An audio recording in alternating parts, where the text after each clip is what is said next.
देश में परीक्षा प्रणाली की विश्वसनीयता पर लगातार सवाल खड़े होते रहे हैं और अब एक बार फिर से एक नाम ने इस भरोसे को गहरी चोट पहुंचाई है। संजीव मुखिया ये वही शख्स है जो पहले बिहार के नीट पेपर लीक, बिहार लोक सेवा आयोग और बिहार पुलिस सेवा आयोग की परीक्षाओं में हुए पेपर लीक कांडों का मुख्य साजिशकर्ता माना जा रहा था। अब इस मामले में और एक बड़ा खुलासा हुआ है कि संजीव मुखिया ने राजस्थान में भी परीक्षा धांधली को अंजाम दिया है और राजस्थान पुलिस की एंटी करप्शन टीम ने इस मामले की तह तक पहुंचने के लिए गंभीरता से जांच में वो जुट गई है।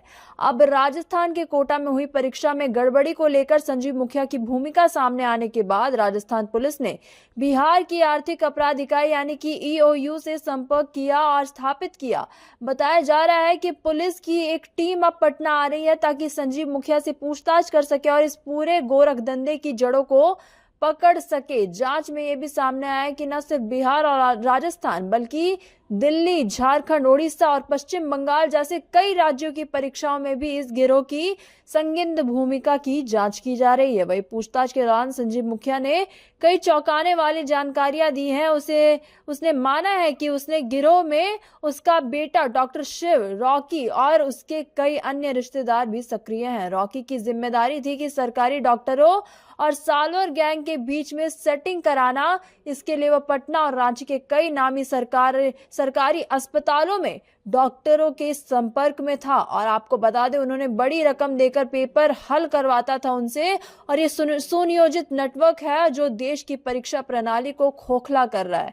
ये पूरा मामला न सिर्फ एक व्यक्ति का या एक राज्य तक सीमित नहीं है बल्कि ये एक ऐसे संगठित अपराध की तस्वीर पेश करता है जो कि पूरे देश में फैला हुआ है। अब सिर्फ एक परीक्षा का मामला नहीं बल्कि लाखों छात्रों के भविष्य और देश की योग्यता आधारित प्रणाली पर गंभीर प्रहार है।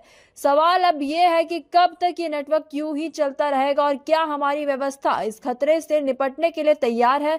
संजीव मुखिया का पर्दाफाश देश को यह याद दिलाता है कि ईमानदारी से मेहनत करने वाले छात्रों की उम्मीदों से खेलने वाले इस गिरोह को अगर समय रहते नहीं रोका गया तो हमारी शिक्षा प्रणाली पूरी तरह से अविश्वसनीय बन सकती है। Bureau report, city post live.